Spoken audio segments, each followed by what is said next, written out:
Hello hello hello, good morning. क्या हाल चाल? बैठी बैठी बैठी। तो कहाँ तक हो गया था?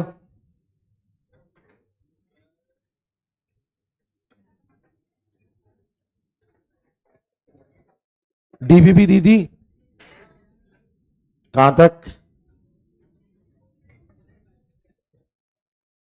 बताइए।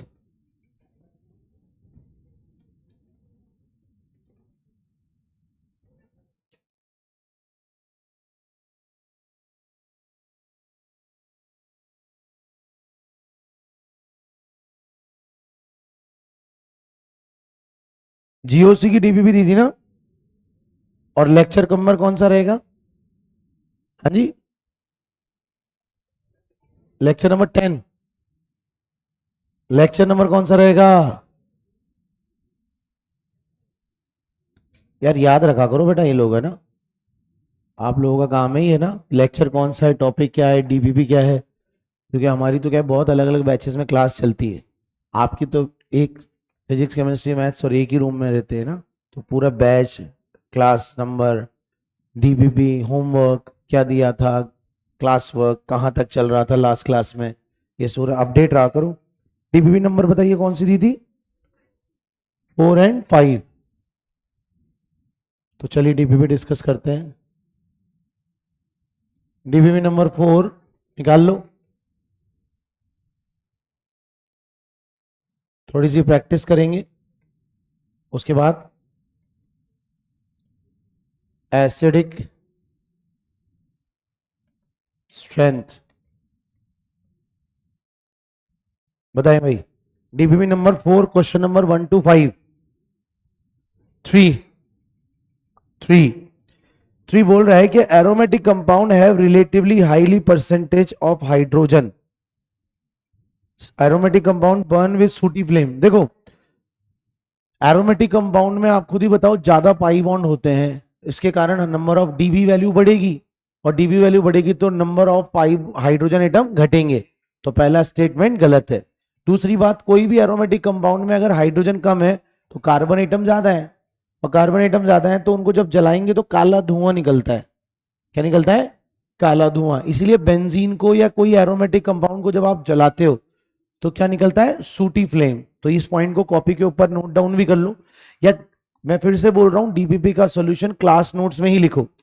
ठीक है, तो इस माने एक नई इंफॉर्मेशन, ये ऐसी इंफॉर्मेशन है जो ड्यूरिंग जब we are solving the question तभी साथ मिल जाए तो हम नोट कर लेते हैं। ठीक है, तो डीपीपी के सॉल्यूशन का नंबर 4 में लिख लेना क्वेश्चन नंबर 3, ताकि नोट्स जब आप रिवाइज करो तो ये पॉइंट भी कवर अप हो जाए।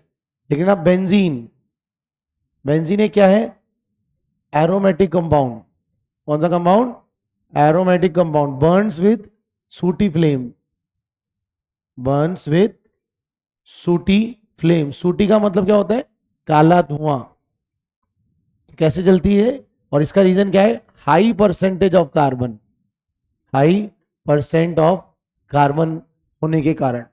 तो पहला स्टेटमेंट गलत है, दूसरा स्टेटमेंट सही है। आंसर बताइए क्या दिया है? यही है। चलिए 1 to 5 में और कोई डाउट? एक बार क्वेश्चन नंबर 4 देखना जरा।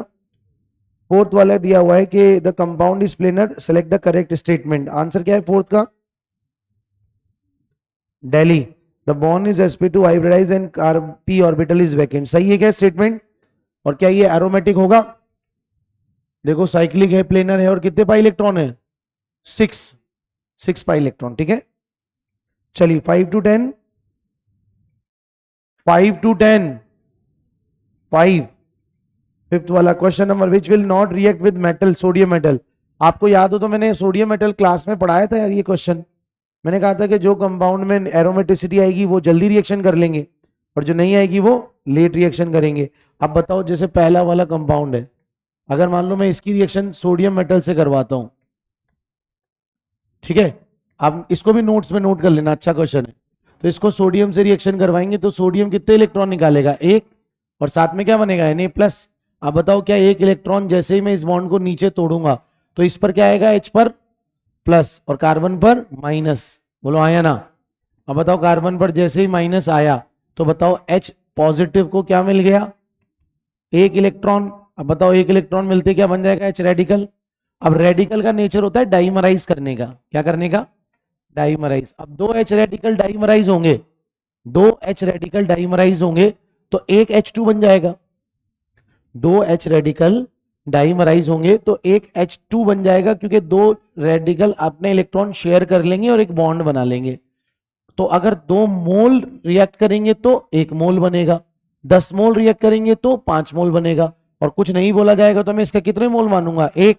तो 1 मोल अगर रिएक्ट करे डाइमराइज होगा तो कितने मोल बनेगा, कितने मोल, नहीं आया समझ में, फिर से सुनो, दो एच रेडिकल जुड़े एक H2 बना, अब 2 मोल जुड़े तो 1 मोल बना, तो 1 मोल जुड़े तो हाफ मोल बना, तो यानी यहां पर कितने मोल H2 गैस निकलेगी, जोर से बोलो, हाफ मोल। साथ में यहां पर एक तो पूरा बोला करो, आलसियों की तरह बिहेव कर रहे हो, कितना मोल बनेगी, हाफ। हंसी की बात है, कुछ बच्चों को हंसी आ रही है इस मत बात पे। एक तो आपकी क्लास में लोग लापरवाही और आलसियों की तरह जवाब दे रहे हैं, और कुछ बच्चों को मैं गुस्सा कर रहा हूं तो कुछ बच्चों को इस बात पे हंसी आ रही है। I am being angry on you, गुस्सा आ रहा है मुझे आप लोगों के आलस पर, कंटिन्यू बार बार बोलना पड़ता है, एक बार में रिप्लाई नहीं करते हो। 6 महीने बाद एग्जाम है तुम्हारा, एहसान कर रहे हो क्या क्लास में आके, और डांट रहा हूं तो कुछ बच्चे हंस रहे हैं।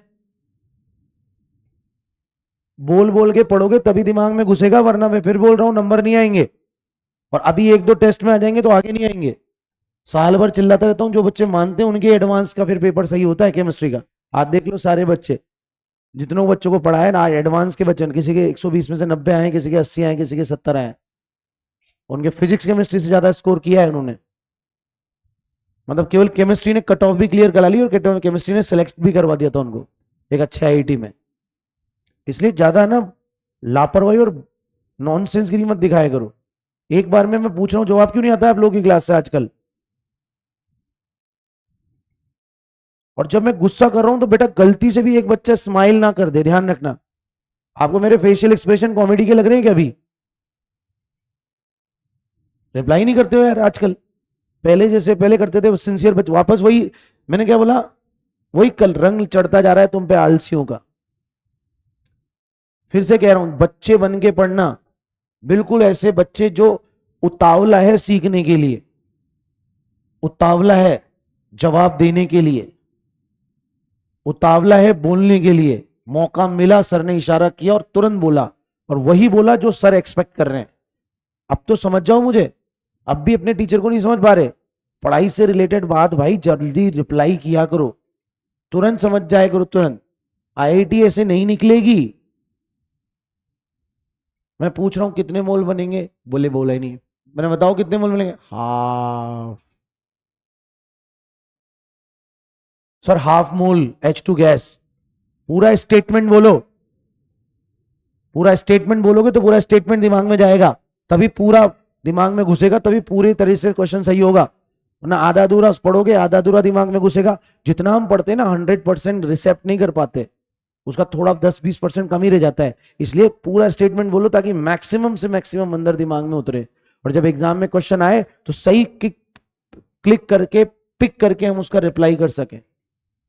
नेक्स्ट टाइम से ध्यान रखना, मुझे दोबारा बोलना पड़ रहा है बार बार आपकी क्लास में, पूरी क्लास को खड़े रख के पढ़ाऊंगा पूरा का पूरा 1.5 घंटे तक, अब सुधरे नहीं तो क्या तरीका होता है यार ये, समझा रहा हूं कुछ सीखो ना, और सीख गए तो बोलो, रिवाइज भी तो करना होता है। कुछ सीख गए तो कि उसके बाद खत्म हो जाता है क्या काम, क्या होता है उसके बाद रिवाइज करने का, तो प्रैक्टिस करो ना उसको बोल बोल के यार। एक तो गला खराब हो रहा है और तुम लोग आते ही मूड खराब कर दिया, आते ही मूड खराब कर दिया। बेटा एक्टिव रहो यार, इतनी बढ़िया, इतनी पूरी ऑनेस्टी इंटेंशन, प्योर इंटेंशन के साथ पढ़ाने घुसता हूं बच्चों को कि यार बच्चों कुछ सिखा के 1 साल बाद कुछ उनके अंदर से कुछ निकले, नॉलेज का बिल्कुल बोलते ना शावर, ज्ञान का बिल्कुल बोलते ना झरना। आप लोग मतलब बीच बीच में लापरवाही करोगे ना तो सारी मेहनत अपनी खराब हो जाएगी। आप बताओ अच्छा लगेगा कि आपके अगर पेपर में नंबर नहीं आए तो, और मुझे अच्छा लगेगा, क्योंकि मैं पूरे दिल से पढ़ाने के लिए क्लास में एंटर होता हूँ। आपने देखा कई बार तो मैं मजाक मस्ती सभी चीजें इग्नोर करके केवल नॉलेज पे, क्योंकि यार आपके पास टाइम कम है। 13 में 11 12 दोनों का सीखना है। एक एक सेकंड इंपॉर्टेंट है हमारा, एक एक सेकंड को यूटिलाइज करो। और मैं बता रहा हूं यही तरीका होता है पढ़ने का, घर पर भी ऐसे पढ़ा करो। एक एक चीज जो समझ में आ रही है उसको बोलो, बोल बोल के रिप्लाई करो, और जो समझ में नहीं आ रही उसको ध्यान से पढ़ो। जैसे क्लास में क्या करना होता है, ध्यान से सुनते हैं, ध्यान से देखते हैं, वैसे घर पर क्या करते हैं, ध्यान से पढ़ते हैं। वी मतलब ना every moment is very precious. अभी चले जाओगे ना आईआईटी में तो याद करोगे मेरी बात, कह रहे यार कितनी बढ़िया से उसने डांट डांट के हमको सुधार दिया था, सिखा दिया था। मैं फिर से समझा रहा हूं, ध्यान सुनो, ये पॉइंट क्लिक नहीं करता है एग्जाम में कि यार ये कैसे बन गया, क्योंकि वो पूछेगा कितने मोल बने, फिर वो डेसिमल में पूछ लेगा 2 डेसिमल तक वैल्यू लिखो, ये लिखो। ये छोटी छोटी बातें ही तो गड़बड़ करवाती हैं, तुम्हें ये लाइट लगती हैं। इसलिए बोल रहा हूं मेरी क्लास में अधूरा मत बोलना, और दूसरी बार मुझे रिक्वेस्ट ना करना पड़े, बोलना ना पड़े कि भाई क्या पूछ, क्या सुनना चाह रहा हूं मैं। तो मैं ये बोल रहा हूं, देखो सोडियम ने एक इलेक्ट्रॉन निकाला, क्यों निकाला, ये सोडियम फर्स्ट ए ग्रुप का मेटल है, और फर्स्ट ए ग्रुप का मेटल है तो एक इलेक्ट्रॉन निकालता है, सोडियम प्लस बनाता है। सोडियम प्लस का एक इलेक्ट्रॉन जाके H प्लस पे अटैक किया, H प्लस में को एक इलेक्ट्रॉन मिला तो H रेडिकल बना, क्योंकि प्लस माइनस क्या हो जाएंगे, न्यूट्रल। आ रहा है क्या, पक्का। अब H रेडिकल सुनो, रेडिकल क्या होता है, अनपेड इलेक्ट्रॉन। तो एक अनपेड इलेक्ट्रॉन एक अनपेड इलेक्ट्रॉन जुड़कर एक बॉन्ड बना लेंगे, क्योंकि एक बॉन्ड में 2 इलेक्ट्रॉन्स होते हैं। तो अगर 2 H रेडिकल जुड़ेंगे तो एक H2 बनेगा, 2 मोल जुड़ेंगे तो 1 मोल बनेगा। अब इस रिएक्शन का मतलब क्या होता है, कभी भी हम सोचते हैं कुछ नहीं लिखा होता है ना, तो उसके 1 मोल लेकर सोचते हैं। यानी यहां एक मॉलिक एक एटम सोच रहे हो या एक मोल एटम सोच रहे हो, एक मोल हाइड्रोजन रेडिकल एटम, एक मोल है तो 2 मोल से 1 मोल बनता, तो 1 मोल से कितना बनेगा, आधा मोल। क्योंकि ये समझ नहीं आता कि एक H से 2 H2 कहां से आगे, H तो एक ही था, बट हम क्या सोच रहे हैं, एक मोल है any number 6.022 into 10 to the power 23 H radicals, ठीक है। अब सुनो लॉजिक समझना, यहां पर ये नॉन एरोमेटिक से किस में जा रहा है, एरोमेटिक में, क्योंकि साइक्लिक है, प्लेनर है, और कितने पाई इलेक्ट्रॉन है, 6। बोलो हाँ या ना। अब यही चीज अपन जब यहां पर करेंगे, यहां पर करेंगे तो ये चीज यहां पॉसिबल नहीं हो पाएगी। क्यों, क्योंकि यहां पर ये कंपाउंड यहां सेम यही चीज बनाएगा, सेम वही रिपीट कर रहा हूं कॉन्सेप्ट जो ऊपर किया। तो अब बताओ क्या ये एरोमेटिक बनेगा, कितने पाई इलेक्ट्रॉन हो जाएंगे, 8 पाई इलेक्ट्रॉन, तो क्या हो जाएगा ये एंटी एरोमेटिक। लेकिन एक नई इंफॉर्मेशन सुनो, ये एंटी एरोमेटिक नहीं होता, ये नॉन एरोमेटिक होता है, ये एक्सेप्शन है। इसका जो कार्बन है आउट ऑफ द प्लेन रहता है। तो एक नई इंफॉर्मेशन और दे रहा हूं, क्वेश्चन की हेल्प से मैं कई चीजें साथ साथ सिखाऊंगा आपको, तो समझ रहे हो। तो वैसे तो ये क्या होना चाहिए था, cyclic planar having 8 pi electrons, 2 2 4 2 6 2 8। लेकिन ध्यान रखना एक्सेप्शन है, ये नॉन एरोमेटिक है। अगर ये प्लस है तब तो ये एरोमेटिक है, अगर ये प्लस है तब तो ये एरोमेटिक है, तब ये नॉन प्लेनर नहीं है। लेकिन ये नॉन प्लेनर होता है, एंटी एरोमेटिक नहीं होता है। समझ में आ गई बात, एक्सेप्शन है। तो अब मुझे बताओ कि कौन सी रिएक्शन होगी, नॉन एरोमेटिक से एरोमेटिक या नॉन एरोमेटिक से नॉन एरोमेटिक। तो समझ में आ गया ना कौन सी रिएक्शन नहीं होगी, तो आई थिंक सी नहीं होगी, बाकी ए हो जाएगी, डी भी हो जाएगी, डी में OH का H निकल जाएगा। तो बताओ क्या ऐसे कैसे फिनॉल जो है वो क्या सोडियम फिनॉक्साइड बना लेगा। अब वो पूरा कंसेप्ट बताने की जरूरत तो नहीं है मुझे। और बताओ बी वाला भी बना देगा, बी वाले में कैसे बनेगा, ये देखो यहां पर एक इधर से निकल जाएगा,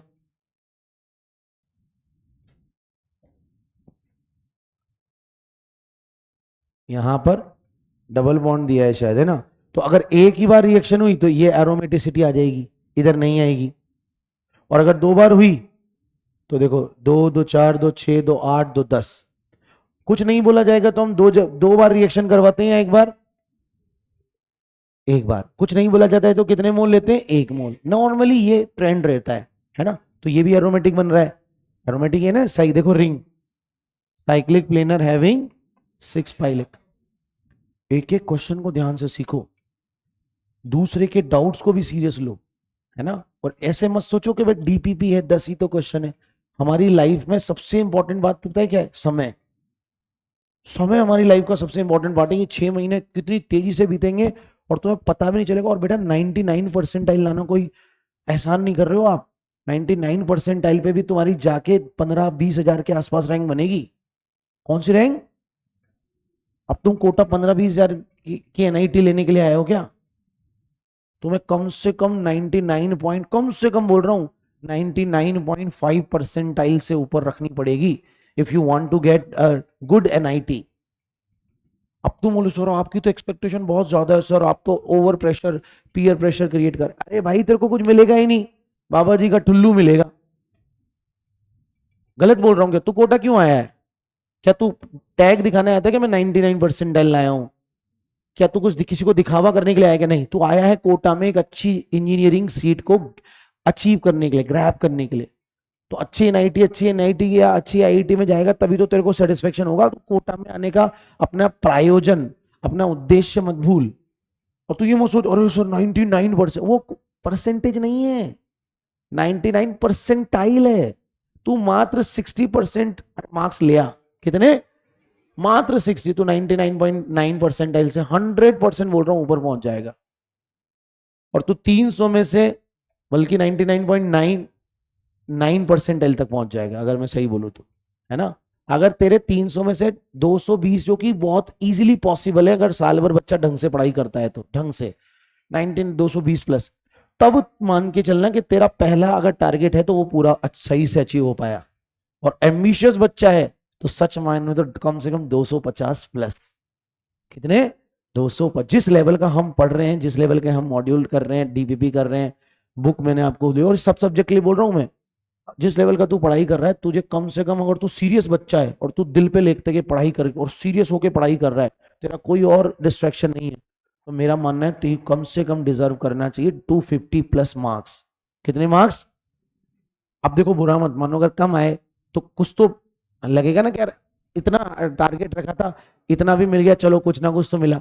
लेकिन टारगेट ही तुम बिल्कुल लल्लू चप्पू टाइप का तो टारगेट रखोगे और इस और में तो 96 परसेंटाइल 8 परसेंटाइल आ जाए बहुत है, तो कुछ नहीं मिल रहा उसमें। वो घर वालों को दिखा देना, वो शायद खुश हो जाएंगे बेचारे, कि वो समझते नहीं परसेंटाइल और परसेंटेज में अंतर। इसलिए बोल रहा हूँ भाई, बहुत सीरियस और बहुत हाई नॉनसेंस मजाक मस्ती इसका एटमॉस्फेयर मत क्रिएट करो, और आलस का। और क्लास के ना 20-30 बच्चे क्रिएट करो माहौल, 20-30 बच्चे जिनको लगता है कि मैं सीरियस बच्चा हूं और यस मैं क्लास का इंटेलिजेंट बच्चों में अपने आप को मानता हूं। देन आपकी रिस्पॉन्सिबिलिटी, क्लास को लीड करो हर सब्जेक्ट में, तुरंत रिप्लाई किया करो हर सब्जेक्ट के अंदर, सर ये, सर ये, सर ऐसे, सर ये डाउट, क्वालिटी की चीजें पूछो। आप देखो आपकी क्लास में ऐसा रिजल्ट आने वाला है, भगवान ने चाहा तो मजा आ जाएगा। करो तो सही ट्राई, क्या दिक्कत है? क्यों 1 to 5 में और कोई डाउट है क्या? एक मिनट तुम्हारा डाउट मैं लूंगा, पहले मुझे एक बार डिस्कस कर लेने दो। 5 के बाद 6 to 10, जोर से बोलो। 7th में क्या दिक्कत है? इतना बड़ा क्वेश्चन पूरा सोल्व करूं? तो क्वालिटी बताओ, क्या डाउट क्या है? नॉन एरोमेटिक तो क्लास के बाद चेक करवाना, है ना भाई। 7th में कोई करेक्शन तो नहीं लग रहा किसी को? या तो आप ये बोलो सर करेक्शन लग रहा है, तो मैं बात अलग है, लेकिन मेरे हिसाब से कोई करेक्शन नहीं है। तो आपकी कोई छोटी मोटी एरर तो आप अपना मुझे एफर्ट दिखाना, आई विल चेक एंड बोलते ना गाइड यू। हाँ जी। 6 का 5, 6 का 5 बोल रहा है क्या कि फ्रॉम द फॉलोइंग स्पीशी, मतलब आप ये जानना चाह रहे हो 5th क्या होगा?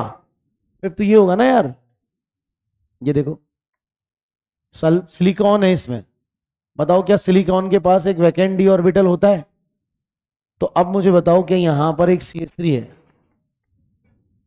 तो टोटल पाई इलेक्ट्रॉन कितने हो रहे हैं?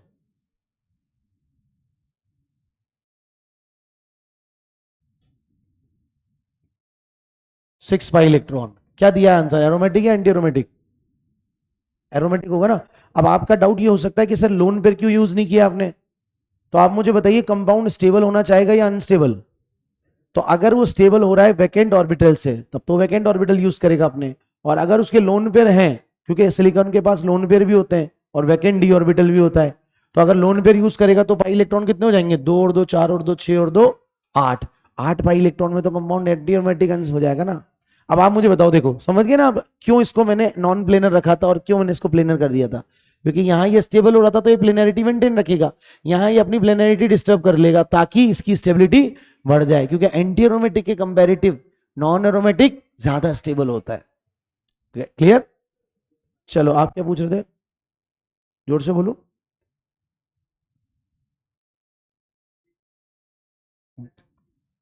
हाँ हाँ, नहीं जाएगा, रिएक्ट नॉर्मल कंडीशंस में नहीं जाएगा। जोर से बोलो, क्या दिया हुआ है? नहीं, मैं समझ नहीं पा रहा क्या बोला, सिलिकॉन में? थोड़ा जो लाउडली बोला करो यार, क्या? हाँ तो उससे कोई प्रॉब्लम नहीं ना, डी ऑर्बिटल में तो प्लेनैरिटी की कंडीशन ही खत्म हो जाती है ना। सिलिकॉन की वैलेंसी कितनी होती है भाई? 4। कार्बन के नीचे ही तो आता है, तो सिलिकॉन के पास 2 वैलेंसी होगी ना, एक मिथाइल और एक हाइड्रोजन। बिल्कुल होगा, sp2 हाइब्रिडाइज हो जाएगा ना, क्योंकि वैसे भी डी ऑर्बिटल डबल शेप होता है या double double shape? Double double shape, इसलिए थर्ड पीरियड के पास अगर डी ऑर्बिटल है तो नो रिक्वायरमेंट ऑफ हाइब्रिडाइजेशन का, बस डी ऑर्बिटल चेक करेंगे अपन। क्यों? क्योंकि देखो सारा खेल क्यों हो रहा था, कॉन्जुगेशन के लिए, तो कॉन्जुगेशन तो हो रहा है ना भाई। प्लेनैरिटी की कंडीशन हमने क्यों लिखी थी? ताकि हमें वैकेंट ऑर्बिटल या अनहाइब्रिड ऑर्बिटल मिल सके, तो यहां पर डी ऑर्बिटल आ गया। ठीक है, चलिए 5 to 10 में और कोई डाउट? हाँ जी, 8 वाले में क्या प्रॉब्लम आ रही है? देखो पहला वाला क्वासी एरोमेटिक है, दूसरा वाला नॉन एरोमेटिक है, तीसरा वाला एंटी एरोमेटिक है और चौथा वाला नॉन एरोमेटिक है। अब नॉन एरोमेटिक में 2 स्टेबिलिटी आ जाएगी, ये तो है क्वासी एरोमेटिक। मैंने कहा था क्वासी एरोमेटिक आयंस ज्यादा स्टेबल होते हैं या नहीं होते? बिल्कुल होते हैं। अब ये नॉन एरोमेटिक में 2 केस बन रहे हैं, non aromatic without resonance, non aromatic with resonance, आया ना। यहाँ कितने आरएस बन रहे हैं? 3 आरएस, और यहाँ कितने आरएस बन रहे हैं? 2 आरएस, और दोनों के दोनों ही नॉन एरोमेटिक है, ये भी और ये भी। क्यों? क्योंकि sp3 कार्बन रिंग में आ गया, और ये क्या है? एरोमेटिक, तो ये ज्यादा स्टेबल होगा, फिर ये, और फिर उसके बाद लास्ट में कौन आ जाएगा? एंटी एरोमेटिक, क्योंकि इसमें कितने पाई इलेक्ट्रॉन आ रहे हैं? 4। आया समझ में? चेक कर लो आंसर। 5 to 10 में और कोई डाउट? चलिए 10 to 15, 10 to 15, 15 to 17, 14, क्या प्रॉब्लम है? नेफ्थलीन में? अरे भाई क्लास नोट्स का क्वेश्चन है, नहीं बताऊंगा। क्लास नोट्स में किया है तो बने, नोट्स में चेक करो। 14 पूछा ना हमने, एक बार नोट्स में चेक करो, मैं इससे आगे नहीं बोलूंगा। देखो एक ही चीज रिपीटेटिव तो फिर डिस्कशन नहीं बढ़ पाएगा। एक बार एरोमेटिक की जहां पे प्रैक्टिस करवाई थी, वहां नेफ्थलीन, एंथ्रासीन, फेनएंथ्रासीन सब करवाए थे। चलिए आगे बढ़िए, 17 तक और कोई डाउट? क्या प्रॉब्लम है? हाँ, कौन से? थर्ड? थर्ड तो यार बेटा नोट्स नहीं पढ़ते हो यार ढंग से। अभी क्लास में तो लिखवा है 8 एन्युलिन, 10 एन्युलिन और 12 एन्युलिन नॉन प्लेनर होते हैं। क्लास नोट्स याद नहीं करेगा तो फिर तो भूल जा। क्लास की, आप बुरा मत मानो, क्लास की चीज दोबारा बताऊं क्या? मैं तो बता दूंगा, लेकिन आपके ऊपर क्वेश्चन है ये कि आप इसका मतलब क्लैरिटी से नहीं पढ़ रहे हो, ध्यान से नहीं पढ़ रहे हो। ठीक है, ध्यान से पढ़ो। डीपीपी नंबर 5 पर आ जाओ, डीपीपी नंबर 5 पर आ जाओ। हालांकि 5 के थोड़े क्वेश्चन ऑकवर्ड से हैं, क्योंकि उसमें कई चीजें हो सकता है आपको लगे कि नहीं पढ़ी हैं, है ना। पर ये 13 के ड्रॉपर के बैच के हिसाब से मैंने दिए, तो आपको अगर कोई भी डाउट आ रहा है तो आप पूछो, मैं जरूरी लगेगा तो उसके बारे में जरूर इंफॉर्मेशन प्रोवाइड करूंगा। जैसे बताइए DPP number 5 question number 1 to 5 में कोई प्रॉब्लम है? क्वेश्चन नंबर फोर्थ देखिए, फोर्थ। अब जैसे फोर्थ से रिलेटेड मैंने कुछ खास नहीं बताया आपको। इलेक्ट्रोफाइल न्यूक्लियोफाइल तो मैंने पढ़ाया था, लेकिन इलेक्ट्रोफिलिसिटी न्यूक्लियोफिलिसिटी नहीं पढ़ाई, ये मैं आगे पढ़ाऊंगा। पर डीपीपी में क्वेश्चन आ रहा है तो उसको हम ड्रॉपर के एक मेच्योर बच्चे की तरह हैंडल कर सकते हैं। बताओ न्यूक्लियोफाइल क्या होता? इलेक्ट्रॉन रिच या इलेक्ट्रॉन डेफिशिएंट? इलेक्ट्रॉन रिच, तो जिसमें रिचनेस ज्यादा होगी उसकी न्यूक्लियोफिलिसिटी भी ज्यादा होनी चाहिए। बोलो हाँ या ना। तो अब जैसे मुझे बताओ ए ऑप्शन एनायन और दूसरा H2O, क्या बच्चों में बोल सकता हूं एनायन जो होगा वो neutral atom with lone pair, दोनों ही रिच तो हैं, लेकिन क्या एनायन ज्यादा रिच होगा, हाँ या ना? तो क्या ये क्वेश्चन इस बेसिस पे ट्राई किया जा सकता है? हाँ। सेकंड वाला ऐसे ही देखो, बोरोन बी ऑप्शन, फास्फोरस और सल्फर। बताओ फास्फोरस और सल्फर में इलेक्ट्रोनेगेटिविटी ज्यादा किसकी होती है? सल्फर की, क्योंकि लेफ्ट टू राइट जाने पर इलेक्ट्रोनेगेटिविटी बढ़ती है, तो इलेक्ट्रॉन रिचनेस या इलेक्ट्रॉन देने की टेंडेंसी घटेगी। यानी ये सही स्टेटमेंट हो गया कि फास्फोरस की न्यूक्लियोफिलिसिटी लेस इलेक्ट्रोनेगेटिव होने के कारण आसानी से इलेक्ट्रॉन डोनेट कर सकता है किसी को। बोलो हाँ या ना? ठीक है। Third option C. C option में अब ये थोड़ा सा डिफरेंट टफ है, इसको मैं पढ़ाऊंगा वैसे आगे। साइज बढ़ती है ना तो न्यूक्लियोफिलिसिटी बढ़ती है। क्या बोला मैंने? साइज बढ़ती है तो न्यूक्लियोफिलिसिटी बढ़ती है। बताओ क्या यहां से यहां में जा रहा हूं तो साइज घट रही है? क्योंकि ऊपर F फिर नीचे Cl फिर Br फिर I, तो ऊपर से नीचे आ रहे हैं, साइज बढ़ रहा है। साइज बढ़ेगा तो I साइज का बड़ा है, तो इसका मतलब यहां से यहां तो उल्टा हो रहा है ना। तो मैं बोलूंगा न्यूक्लियोफिलिसिटी ज्यादा किसकी होगी? इसकी। बोलो। तो याद रखना न्यूक्लियोफिलिसिटी डायरेक्टली प्रोपोर्शनल होती है साइज ऑफ एनायन या size of lone pair atom. याद रखोगे इस बात को? क्यों? उसका रीजन है फजान्स रूल। आपने 11th क्लास में फजान्स रूल अगर सुने हो, नहीं भी सुने हो तो सब पढ़ेंगे अपन, इनऑर्गेनिक केमिस्ट्री वगैरह सब रिपीट होंगे। कोई भी अननोन चीज एक बार में ऐसे नहीं आएगी, पर आपके लॉजिक के लिए कि अगर कोई बड़ा एटम होता है ना तो उसको कोई भी केटायन आसानी से पोलराइज कर देता है। कोई बड़ा एटम होता है तो उसको आसानी से पोलराइज कर देता है, यानी उसके इलेक्ट्रॉन क्लाउड को आसानी से खींच सकता है। तो बताओ बड़े एटम को पोलराइज आसानी से किया जा सकता है या छोटे को? बड़े को। इसका लॉजिक ये है कि जैसे यहां बड़ा एनायन है तो इसके इलेक्ट्रॉन्स क्या इसके से दूर दूर रहेंगे एटम न्यूक्लियस से, और छोटे एनायन में इलेक्ट्रॉन काफी पास पास रहेंगे, तो इसको इसमें जो अट्रैक्शन होगा न्यूक्लियस का वो अच्छा नहीं होगा। तो जब कोई केटायन आएगा यहां पर, जैसे कि कोई इलेक्ट्रोफाइल, तो क्या इसके इलेक्ट्रॉन क्लाउड को अपनी तरफ आसानी से खींच लेगा? यानी न्यूक्लियोफिलिसिटी, इलेक्ट्रॉन देने की टेंडेंसी किसकी अच्छी होगी? बड़े एटम की। न्यूक्लियोफिलिसिटी क्या होती है? इलेक्ट्रॉन डोनेट करने की टेंडेंसी, और इलेक्ट्रोफिलिसिटी इलेक्ट्रॉन एक्सेप्ट करने की टेंडेंसी है ना। चाहो तो इसमें लिख लेना, न्यूक्लियोफिलिसिटी जहां टर्म आ रही है, tendency to donate electrons. Tendency to donate electrons किसको? किसी इलेक्ट्रोफाइल को। जब हम न्यूक्लियोफाइल बोल रहे हैं तो सामने वाला क्या होगा? इलेक्ट्रोफाइल। और जब हम इलेक्ट्रोफाइल के लिए सोच रहे हैं तो सामने वाला क्या होगा? न्यूक्लियोफाइल। तो tendency to donate electron to electrophile. तो इस तरह से सारे ऑप्शन हो जाएंगे इसके। बहुत बढ़िया। अब इसी तरह से डी ऑप्शन भी रिपीट हो रहा है ना। तो डी ऑप्शन में बताइए क्या साइज घट रहा है? तो ये गलत स्टेटमेंट हो जाएगा, उल्टा होना चाहिए था ऑर्डर, क्योंकि ऊपर ऑक्सीजन के नीचे सल्फर, सल्फर के नीचे सेलेनियम। बोलो यस और नॉट?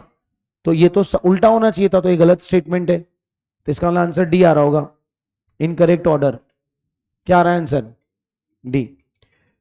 1 to 5 में और कोई डाउट? 5 to 10? हाँ।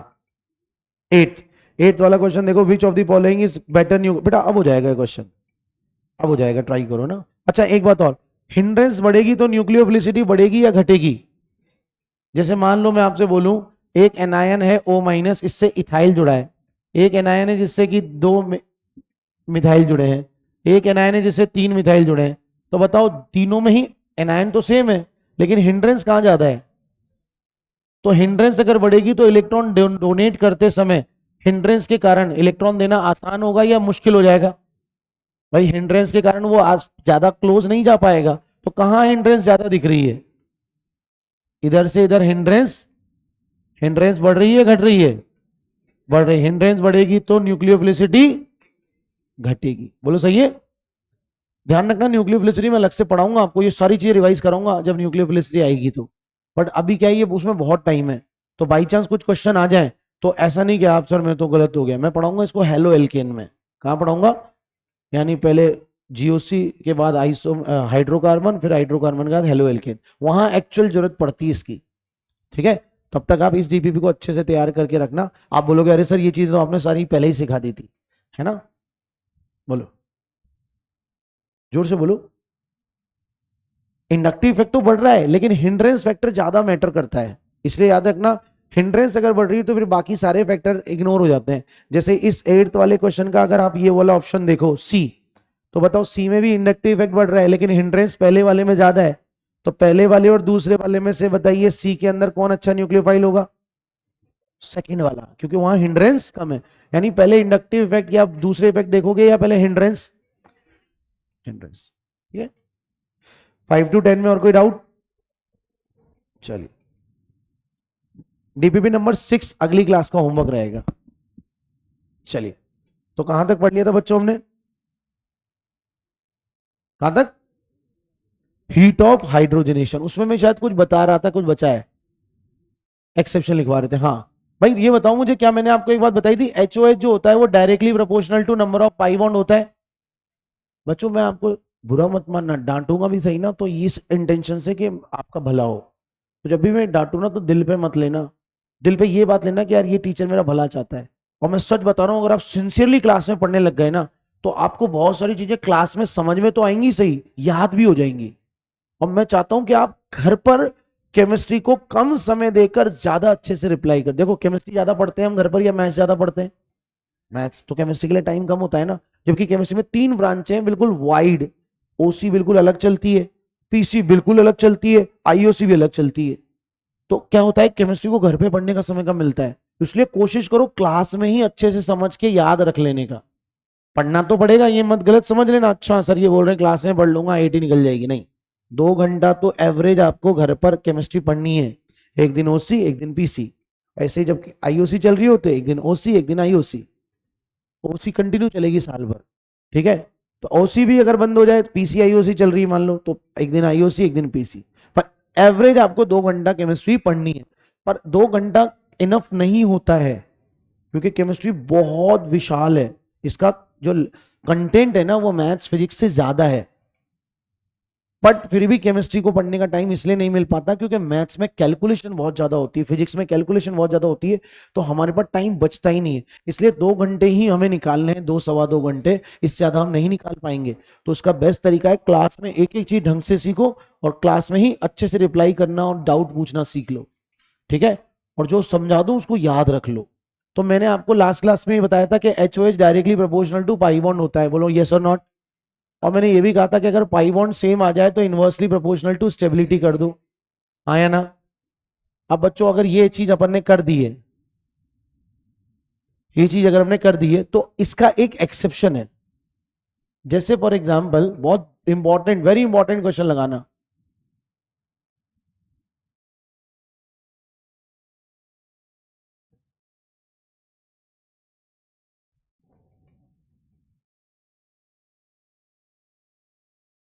अब बताओ इसमें कितने पाई बॉन्ड है? पहले वाले में कितने पाई बॉन्ड? इसमें भी, इसमें भी 3 पाई बॉन्ड। अब टेक्निकली सबसे पहले हम कौन सा कॉन्सेप्ट लगाते हैं, स्टेबिलिटी वाला या पाई बॉन्ड वाला? तो मोर पाई बॉन्ड मोर एचओएच होनी चाहिए, बोलो हाँ या ना। तो लॉजिकली अभी जो हमने सीखा उसके बेसिस पर सबसे ज्यादा एचओएच किसकी होनी चाहिए? बेंजीन की। लेकिन बेंजीन आपको ये पता है कुछ एक्स्ट्रा स्टेबल होती है, कुछ एक्स्ट्रा स्टेबल होती है। तो एक्स्ट्रा स्टेबल होने के कारण इसकी स्टेबिलिटी कुछ ज्यादा ही बढ़ जाती है। इस कारण से हम बोलते हैं कि भाई ध्यान रखना इसकी एचओएच घट जाती है, क्योंकि ये ऑलरेडी एरोमेटिसिटी के थ्रू बहुत सारी रेजोनेंस एनर्जी निकाल चुकी है, बहुत सारी रेजोनेंस एनर्जी निकाल चुकी। तो अब एनर्जी अगर निकल गई तो एनर्जी घट गई, एनर्जी घट गई तो फिर एचओएच के फॉर्म में निकलेगी भी कम, बोलो हाँ या ना। इसलिए ध्यान रखना। अच्छा इन दोनों में तो क्लियर है, इसमें बताओ क्या रेजोनेंस हो रहा है? नहीं, इसमें हो रहा है, इसमें भी हो रहा है, और ये तो एरोमेटिक भी है, बोलो हाँ या ना। जबकि ये एरोमेटिक है या नॉन एरोमेटिक है? बोलो हाँ या ना। ये भी नॉन एरोमेटिक है। तो नॉन एरोमेटिक की ध्यान रखना, एरोमेटिक से एचओएच कम आती है, ज्यादा आती है सॉरी, भले ही इसमें पाई बॉन्ड ज्यादा हो। तो इन दोनों में ज्यादा किसकी होगी? यही एक्सेप्शन फेमस है, इसके अलावा और कोई खास इंपॉर्टेंट नहीं है, ज्यादा एग्जाम में यही पूछा जाता है। और कोई एक्सेप्शन होगा तो हम आपको बता देंगे। बाकी अभी आपको ध्यान रखना है, एक ही एक्सेप्शन याद रखना है कि लेस पाई बॉन्ड होने के बावजूद इसकी एचओएच ज्यादा है इससे, और इसकी इससे, क्योंकि ये रेजोनेंस कर रहा है और ये रेजोनेंस नहीं कर रहा है। तो जो नहीं करेगा वो लेस स्टेबल होगा, और जो लेस स्टेबल होगा उसमें एचओएच ज्यादा होगी, क्योंकि दो, अब इसमें तो कोई एक्सेप्शन नहीं है। तो इसमें हमें स्टेबिलिटी से चेक करना है, क्या जिसमें रेजोनेंस होगा वो ज्यादा स्टेबल होगा, और जो ज्यादा स्टेबल होगा उसकी एचओएच कम। समझ में आ गया? तो इन तीनों में एक्सेप्शन कौन सा है? लॉजिक समझ में आ गया? अब इसका एचओएच का वैल्यू भी सुन लो। एक पाई बॉन्ड से 120 किलो जूल एनर्जी बाहर निकलती है। कितनी निकलती है? एक पाई बॉन्ड के हाइड्रोजनेशन करते हैं जब H2 निकल से, तो कितनी एनर्जी बाहर निकलती है? 120। तो एचओएच थ्योरेटिकल अगर मैं बात करूं, टी मतलब थ्योरेटिकल, तो 1 से 120, तो 2 से क्या 2 इंटू 120 हो जाएगी? बोलो हाँ या ना। और एचओएच बताओ नेगेटिव टर्म है या पॉजिटिव? एक्सोथर्मिक है या एंडोथर्मिक? एक्सोथर्मिक निकल रही है तो माइनस सिंबल है। तो बताओ टोटल कितनी एनर्जी निकलेगी? -240। और इसकी वैल्यू मैं किस में बता रहा हूं? किलो जूल पर मोल।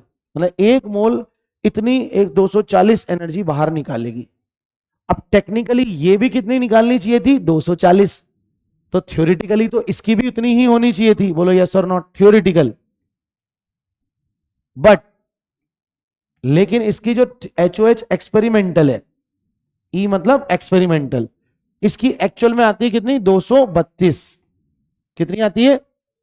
कितनी आती है? होनी कितनी चाहिए थी भाई? मैंने एक्सपेरिमेंट करके देखा, तो मैंने देखा यार इसमें हाइड्रोजनेशन जब करवाया, H2 निकल से रिएक्शन करवाई, तो निकली 232 ही। 8 कहां गई? 8 गई रेजोनेंस एनर्जी। बोलो यस और नॉट?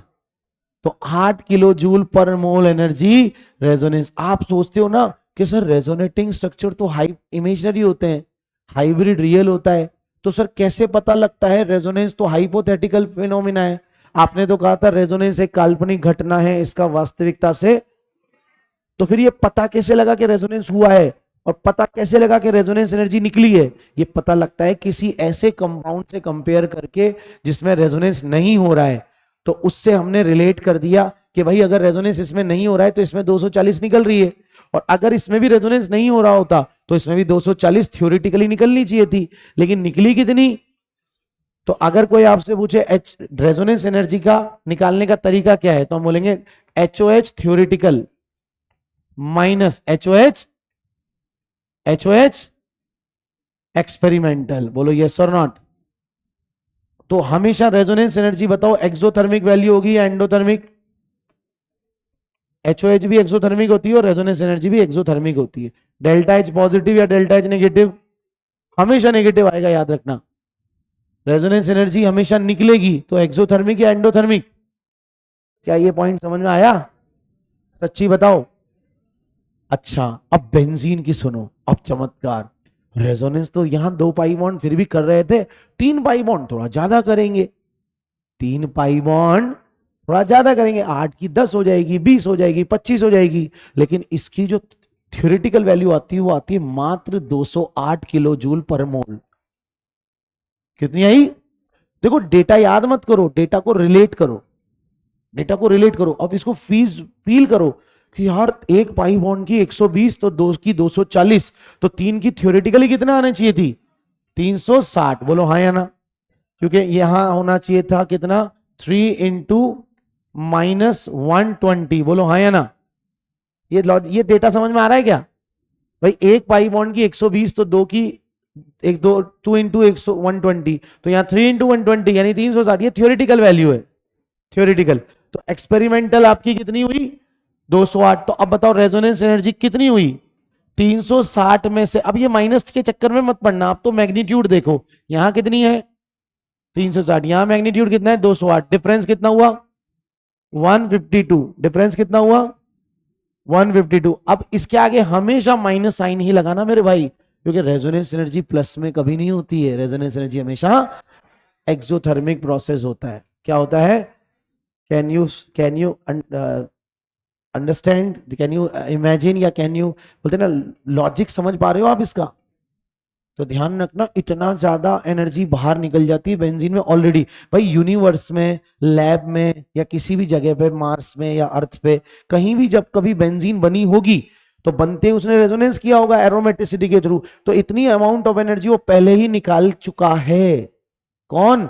बेंजीन। 152। तो इसीलिए हमें 360 नहीं मिल रहा, हमें कितना मिल रहा है? केवल एक 208।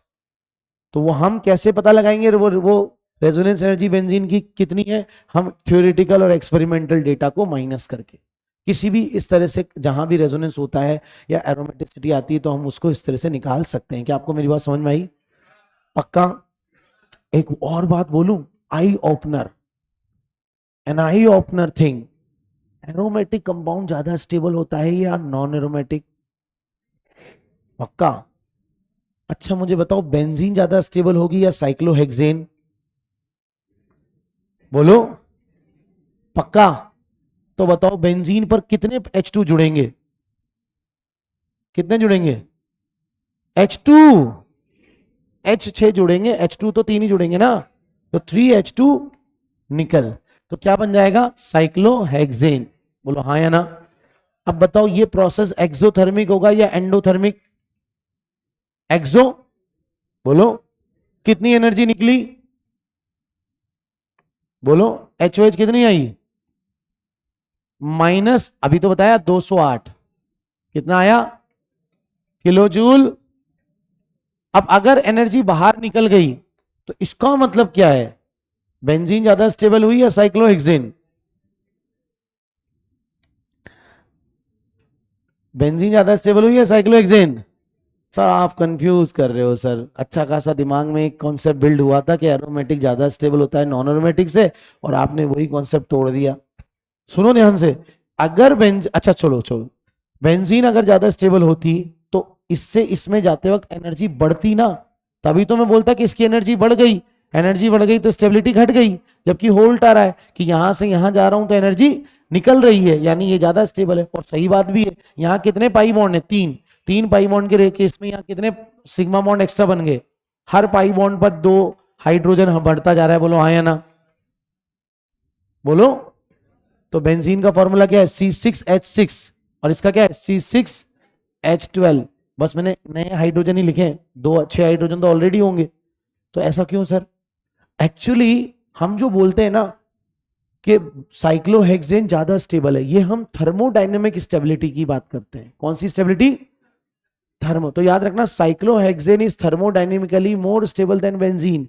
मतलब क्या है इसका? इसका मतलब है कि पाई बॉन्ड ज्यादा स्ट्रॉन्ग होते हैं या सिग्मा बॉन्ड ज्यादा स्टेबल? तो सिग्मा बॉन्ड होते हैं ना।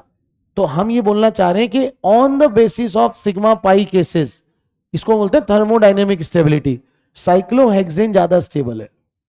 लेकिन अगर रेजोनेंस के बेसिस पे देखा जाए तो रेजोनेंस के बेसिस पे ज्यादा स्टेबल कौन होगा? कौन? बेंजीन, क्योंकि इसमें तो रेजोनेंस हो ही नहीं रहा। तो जब हम बोलते हैं कि एरोमेटिक ज्यादा स्टेबल होता है नॉन एरोमेटिक और एंटी एरोमेटिक से, तो हम ये कहना चाह रहे हैं, सिग्मा पाई की बात नहीं कर रहे हैं, हम कहना चाह रहे हैं कि एरोमेटिक होने के कारण इसका रेजोनेंस, इसका साइक्लिक कॉन्जुगेशन इतना बढ़िया हो रहा है कि रेजोनेंस एनर्जी कुछ ज्यादा ही अमाउंट में निकल रही है, जो कि दिख भी रहा है। लेकिन जब हम बोलते हैं कि थर्मोडायनेमिक स्टेबिलिटी, तो फिर हम वहां पे रेजोनेंस से मतलब नहीं रखते, फिर हम किससे मतलब रखते हैं? सिग्मा पाई से। तो जिसमें ज्यादा सिग्मा बॉन्ड होंगे उसकी स्टेबिलिटी भी ज्यादा होगी। समझ में आ गया? तो वापस से बिल्कुल सारी चीजें रीबिल्ड करते हैं। हमने जो कहा था एरोमेटिक और नॉन एरोमेटिक में ज्यादा स्टेबल कौन होता है, ये बात सही रहेगी। रेजोनेंस करने वाले और रेजोनेंस ना करने वाले में ज्यादा स्टेबल कौन होता है? ये स्टेटमेंट जो चल रहा था वो चलते रहेगा। लेकिन अब अगर कोई बोलेगा थर्मोडायनेमिकली कौन ज्यादा स्टेबल है, तो अब आप कहा करोगे जिसमें ज्यादा सिग्मा बॉन्ड पाई बॉन्ड के कंपैरेटिवली उसकी स्टेबिलिटी भी ज्यादा। Is that clear? Concept clear हुआ क्या?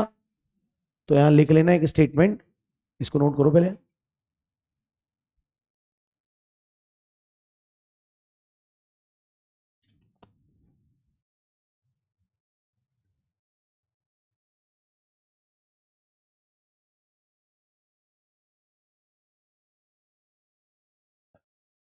Cyclohexane is thermodynamically more stable than benzene.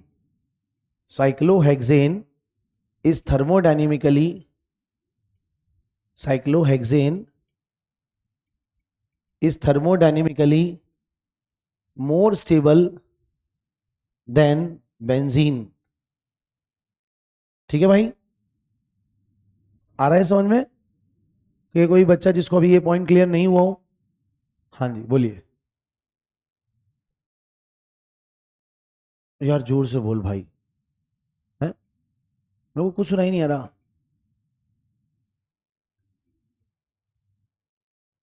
उसी को बोलने दो।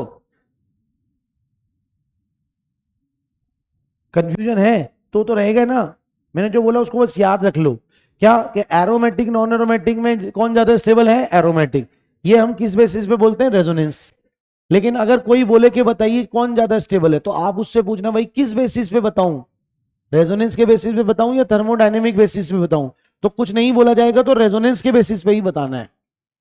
जैसे मैं बोलूं एरोमेटिक ज्यादा स्टेबल है या एरोमेटिक ज्यादा स्टेबल है या नॉन एरोमेटिक, तो आप थर्मोडायनेमिक जब तक वो वर्ड नहीं यूज करें तब तक रेजोनेंस का बेसिस ही यूज करें, क्योंकि ऑर्गेनिक केमिस्ट्री पढ़ रहे हैं, जीओसी से रिलेटेड क्वेश्चन है, तो रेजोनेंस का ही मतलब पूछेगा by default.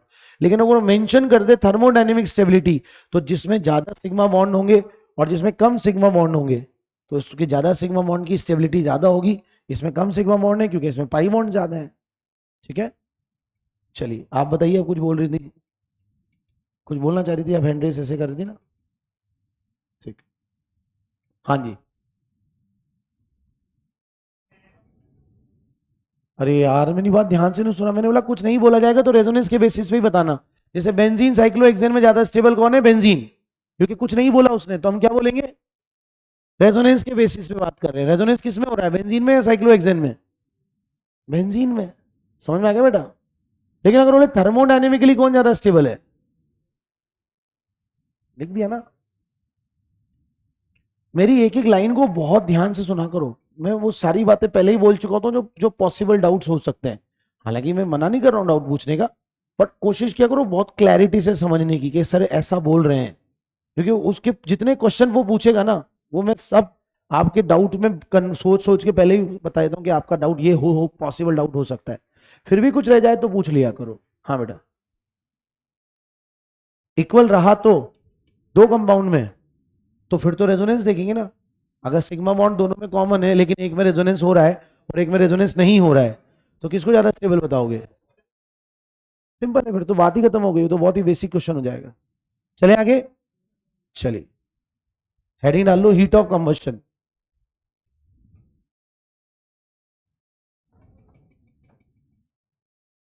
Heat of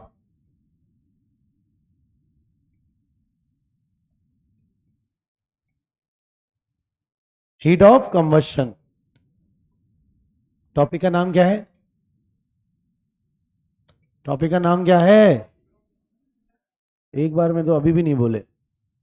heat of combustion. बच्चों शॉर्ट में क्या बोलेंगे? HOC। डेफिनेशन लिखूं, the amount of heat release during the amount of heat released during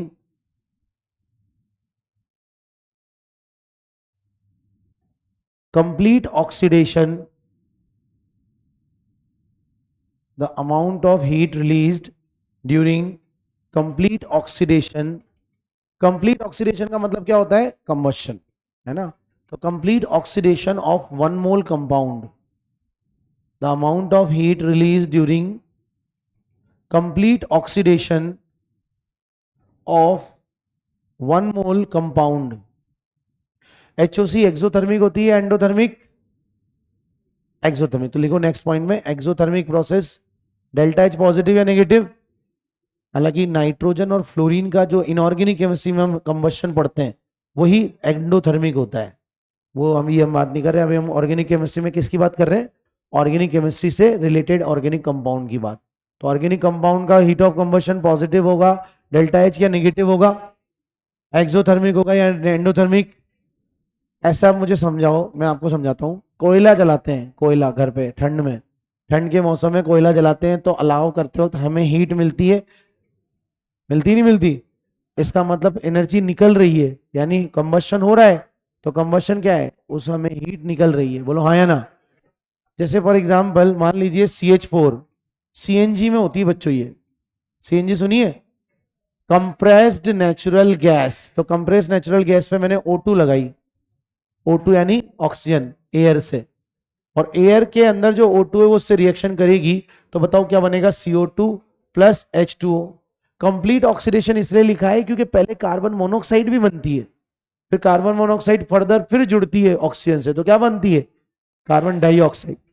तो हमें कंप्लीट ऑक्सीडेशन करना है या इनकम्प्लीट? कार्बन से कार्बन मोनोऑक्साइड बनानी है या कार्बन डाइऑक्साइड? इसलिए कंप्लीट वर्ड जरूर अंडरलाइन कर लेना, कंप्लीट ऑक्सीडेशन। ठीक है। अच्छा, क्या रिएक्शन आपको बैलेंस करना आती है? फटाफट करो, इसको भी करो। C4H10 ये एलपीजी में होती है, अगर आपने सुना हो, लिक्विफाइड पेट्रोलियम गैस। एलपीजी सुना है, सिलेंडर घर में जो यूज करते हैं, उसमें ब्यूटेन और प्रोपेन हाई प्रेशर पर लिक्विफाइड करके भरा होता है, अगर आपने सुना हो तो। इसकी फुल फॉर्म क्या है? Compressed natural gas. क्या नाम है? Compressed natural gas. और एलपीजी लिक्विफाइड पेट्रोलियम गैस। तो इसकी O2 CO2 कंबशन करो। हीट शुरू में देनी पड़ती है। शुरू में हीट क्यों देनी पड़ती है? ताकि रिएक्शन स्टार्ट हो सके, है ना। तो क्या बनेगा यहाँ पर? CO2 और साथ में H2O। बताओ ऊपर कितने H2O CO2 बनेंगे और नीचे कितने बनेंगे? ऊपर कितने बनेंगे पहले बताओ। क्या 2 4 H यहाँ है, तो यहाँ कितने H लिखने पड़ेंगे? 2, क्योंकि H2O में कितने H है? 2, तो 2 इंटू 2 करना पड़ेगा। अच्छा, CO2 तो बराबर है। अब पहले कार्बन और हाइड्रोजन बैलेंस कर लिए, अब इसमें इधर के ऑक्सीजन देख लो, 2 और 2 4, यानी कितनी O2 लगेगी? यानी 1 mole methane 2 mole oxygen gas require करेगी कंप्लीट ऑक्सीडेशन में। तो इसमें जो अमाउंट ऑफ हीट निकलेगी उसको हम बोलेंगे डेल्टा एच, जो नेगेटिव होगा। इसी को हम बोलेंगे बच्चों क्या? HOC। क्या बोलेंगे? Heat of combustion. अब इसी तरह से यहाँ 4 है तो 4 CO2। बोलो हाँ या ना? क्या मेरी पॉइंट क्लियर है? H2O कितने निकलेंगे जल्दी बताओ, बोलो। क्या 5 निकल जाएंगे? क्योंकि देखो यहां 10 है तो इंटू 5 करना पड़ेगा H2O के साथ। अब O2 कितने निकलेंगे? यहां हो गए 8, 8 और 5 13, तो 13 तो 13/2 कर दूं, बोलो हाँ या ना? तो ये HOC किसकी होगी? इसकी मीथेन की। और ये HOC किसकी होगी? ब्यूटेन की। ऑब्वियसली क्या मैं बोल सकता हूं, जिसमें कार्बन ज्यादा है उसमें H2CO2 भी ज्यादा निकलेंगे, तो उसका HOC भी ज्यादा होगा, यस और नॉट? तो अगर मैं बोलूं इसका डेल्टा H नेगेटिव है, वो भी HOC है, बोलो हाँ या ना? तो ये HOC ऑफ क्या है? मीथेन। और ये HOC of butane, HOC of methane.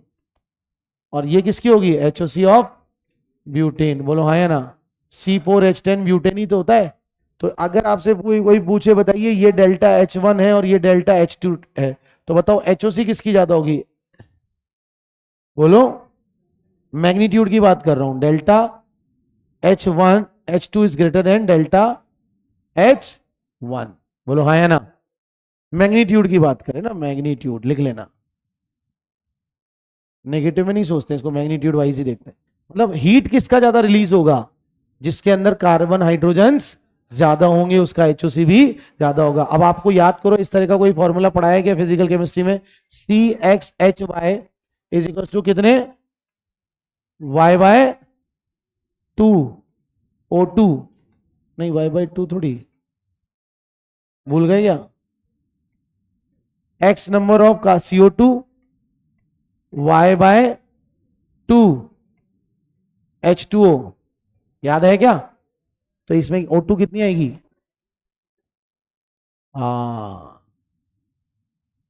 X plus Y/4।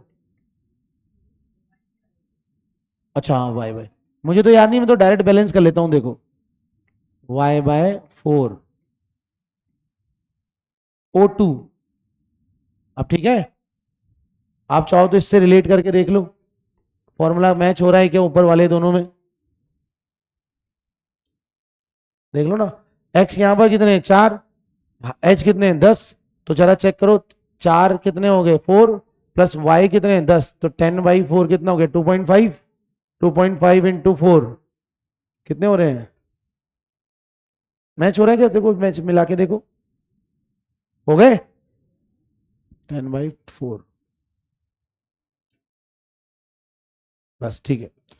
ये वैसे तो बैलेंस करना आता है तो इसकी जरूरत नहीं पड़ती, लेकिन अगर बैलेंस करने में दिक्कत है तो आप ऐसे याद रख ला करो कि X नंबर ऑफ कार्बन है किसी हाइड्रोकार्बन में, Y नंबर ऑफ हाइड्रोजन है, तो उसमें O2 कितने मोल लगेगी? X प्लस Y/4 O2 लगेगी, X CO2 बनेगी और Y H2O बनेगा। एक्स क्योंकि आपका CO2 गैस है तो इसलिए हम यहां पर गैस का सिंबल लगाएंगे। बोलो हाँ या ना? क्या ये पता है सभी को?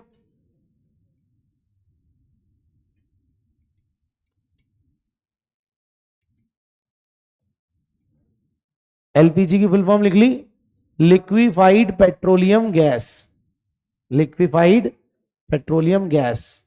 और सीएनजी क्या है? Compressed natural gas. सीएनजी में सब 95% तक मीथेन ही होती है, और एलपीजी में केवल ब्यूटेन नहीं होती है, एलपीजी में याद रखना ब्यूटेन और प्रोपेन दोनों होती है। अभी मैंने किस एग्जांपल किसका लिया था? ब्यूटेन का, केवल ब्यूटेन का कम्बशन। लेकिन एलपीजी में अगर कोई आपसे पूछे क्या होती है, तो ब्यूटेन एंड प्रोपेन दोनों होती है, मिक्सचर होता है। चले आगे। अब बच्चों हमारे ओसी से रिलेटेड बात पे आते हैं। क्वेश्चन ये है, पहले लिख लेना, HOC directly proportional to number of atoms, number of atoms. और एटम्स क्योंकि ऑर्गेनिक कंपाउंड की बात कर रहे हैं तो मैं कार्बन लिख सकता हूं, ठीक है। और अगर HOC किसी आइसोमर की बात की जाए जिसमें कि मॉलिक्यूलर फॉर्मूला सेम है, तो क्या इनवर्सली प्रोपोर्शनल टू स्टेबिलिटी कर सकते हैं? बोलो हाँ या ना? तो ये याद रखना, पहले तो आप देखेंगे ये वाला फॉर्मूला और फिर आप देखेंगे ये वाला फॉर्मूला।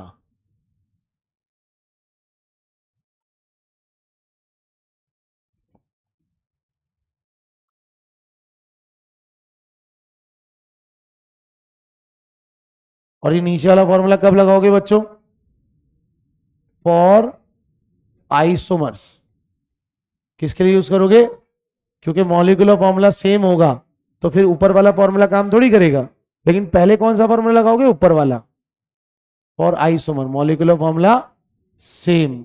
एग्जाम्पल के लिए आओ जरा कुछ क्वेश्चंस करते हैं। बताइए, 1 ब्यूटीन, 2 ब्यूटीन, 1 पेंटीन और 2 पेंटीन, किसकी HOC ज्यादा होगी?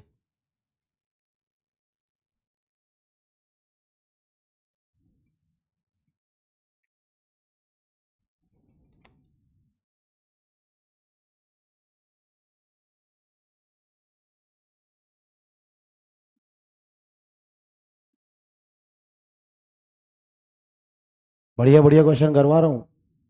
क्वेश्चंस कम होंगे लेकिन क्वालिटी इतनी शानदार होगी कि कभी अटकोगे नहीं आप।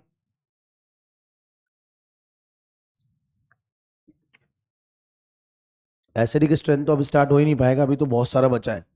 HOC के बाद बॉन्ड लेंथ, बॉन्ड एनर्जी, ये भी बचा हुआ है।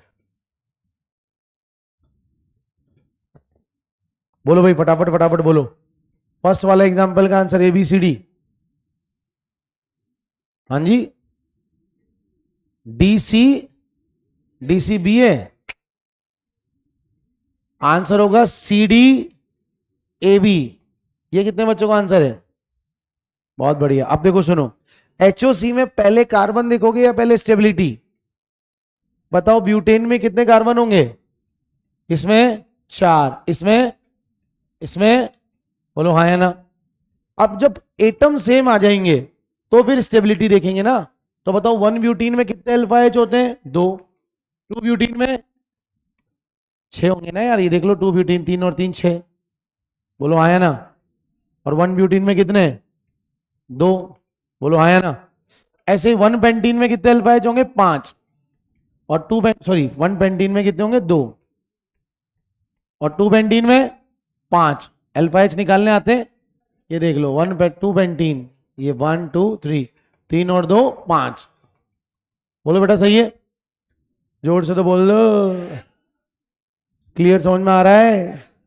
अब आप मुझे बताइए, क्या अब बच्चा क्या गलती करता है? सबकी स्टेबिलिटी बना लेता है कि इसकी स्टेबिलिटी ज्यादा है उससे।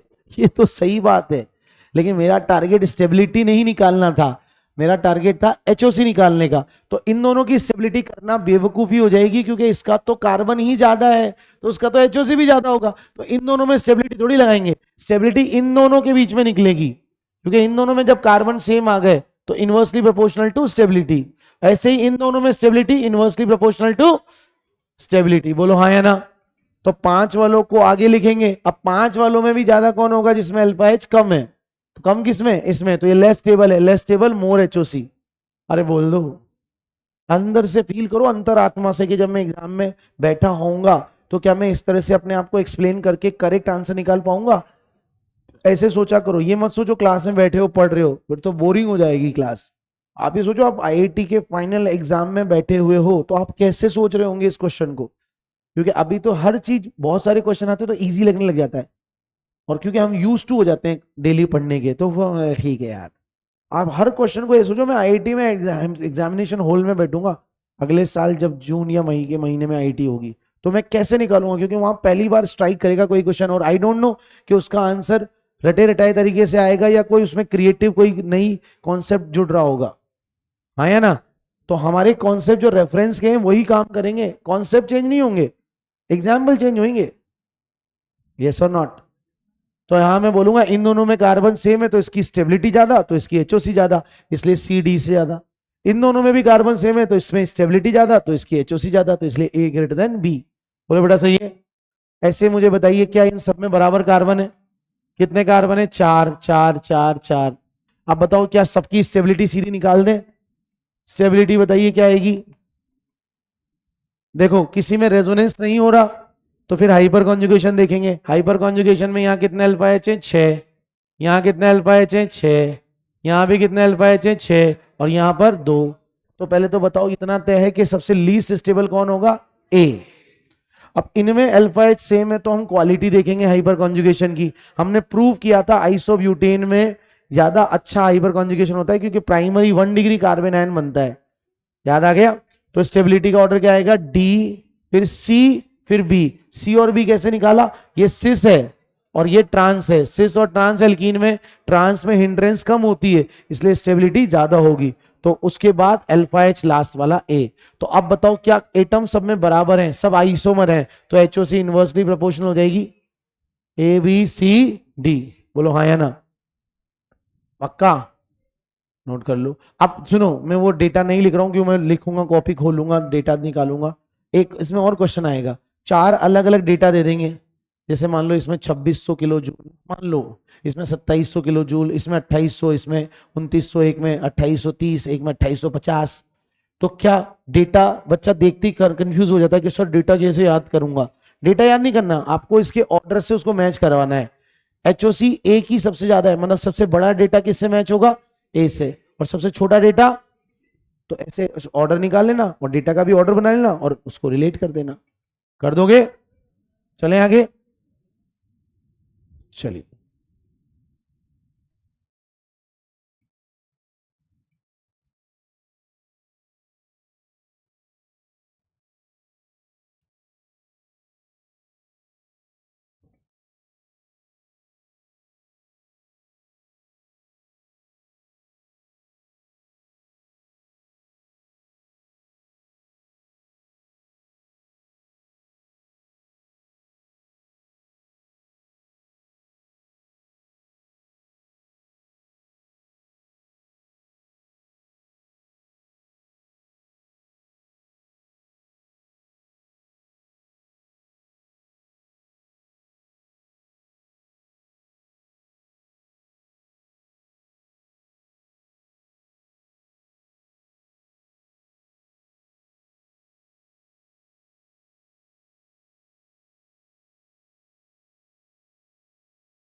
हाँ भाई,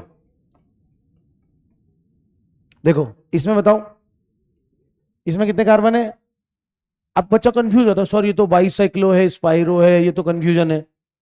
आपको तो सीधा कार्बन एटम काउंट करना है सबसे पहले। एचओसी मतलब सबसे पहले कार्बन एटम, कितने कार्बन? 6, 5, 4। बताओ जिसमें कार्बन एटम ज्यादा उसकी एचओसी भी, तो बताओ आंसर सीधा ही निकल रहा है, ए बी सी। बोलो बेटा सही है। कॉन्सेप्ट को हमेशा याद रखो, मेरे कॉन्सेप्ट है एचओसी, हीट ऑफ कंबशन। तो मैंने कहा था सबसे पहले जिसमें कार्बन एटम ज्यादा उसकी एचओसी ज्यादा, फिर सेकंड कि जिसमें अगर स्टेबिलिटी कार्बन सेम आ जाए तो फिर इनवर्सली प्रोपोर्शनल टू स्टेबिलिटी। बोलो है या ना? अगले वाले में बताइए क्या कार्बन सब में सेम है? 6, 5 और 1 6, 4 और 2 6, 3 और 3 6। तो क्या स्टेबिलिटी निकालनी पड़ेगी? बताओ क्या ये मोस्ट स्टेबल रिंग होती है?